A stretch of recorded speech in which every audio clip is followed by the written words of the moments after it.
இன்றைக்கி சிதம்பரம் கத்திரிக்காய் கொத்து செய்ய போகிறோம். அதுக்கு என்னென்ன தேவையான பொருட்கள்னு சொல்கிறேன்.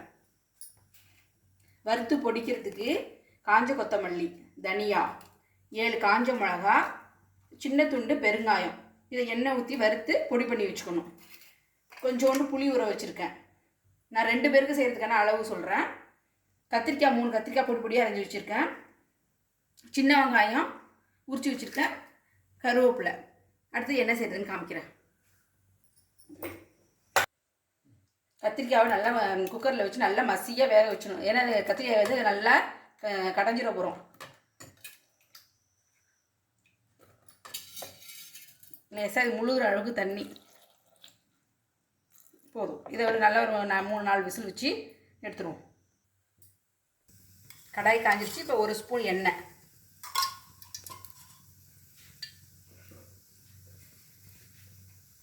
எடுத்து வச்சுருந்த பெருங்காயம், அது நல்லா பொரியணும்.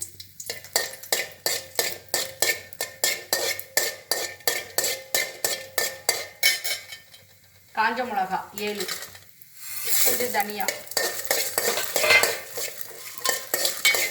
இது நல்லா சவக்க வச்சிடணும்.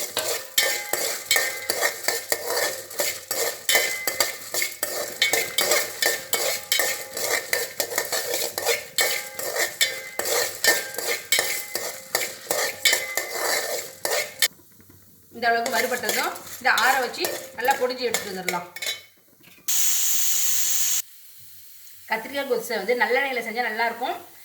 இல்லைன்னா வேறு கல்லெண்ணெய் சேர்த்துனா வேறு எந்த நெய் சேர்த்தா நல்லா இருக்காது. எண்ணெய் காஞ்சிருச்சு. கடுகு, உளுத்தம்பருப்பு,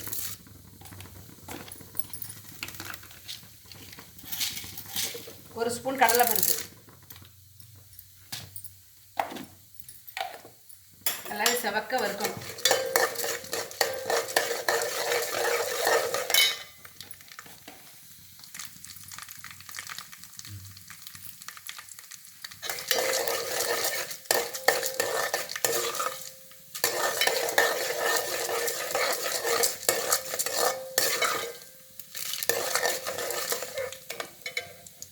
கடுகு வெடிச்சிச்சு. இப்போ கருவேப்பிலை,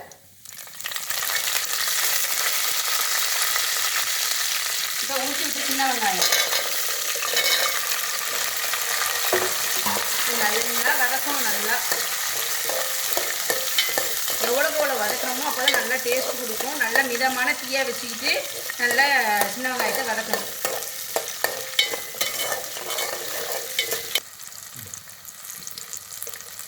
வெங்காயம் நல்லா வதங்கிடுச்சு. கொஞ்சம் மஞ்சத்தூள், அது நல்லா எண்ணெயில் வதக்கிடுச்சு.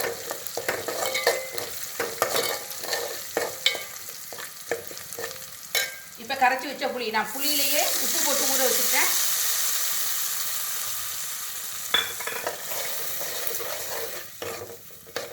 நல்லா ஒரு கொதி வரட்டும்.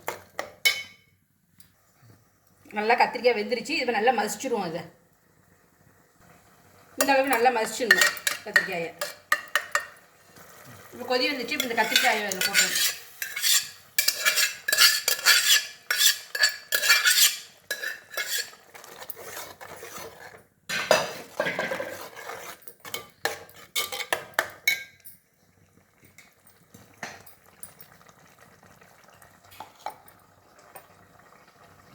இப்போ இதை இடித்து வச்சு பொடியை போடணும்.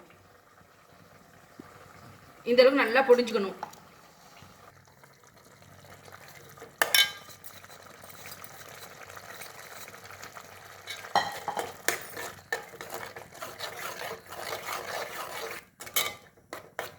இந்த நேரத்தில் உப்பு கரெக்டாக இருக்கான்னு பார்த்து உப்பு போட்டுக்கணும்.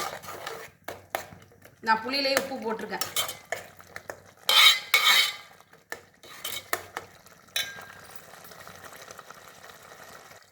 ஒரு சின்ன துண்டு வெல்லம்,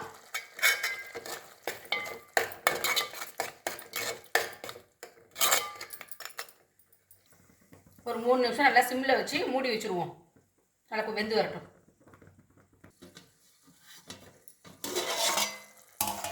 பாருங்கள், நல்லா எண்ணெய் பிரிஞ்சு வந்துருச்சு. சூப்பராக இருக்குது.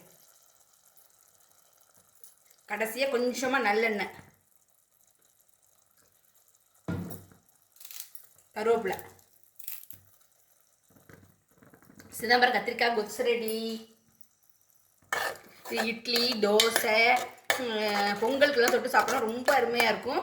நீங்களும் இது மாதிரி ஒரு தடவை சிதம்பரம் கத்திரிக்காய் கொத்து செஞ்சு பாருங்கள்.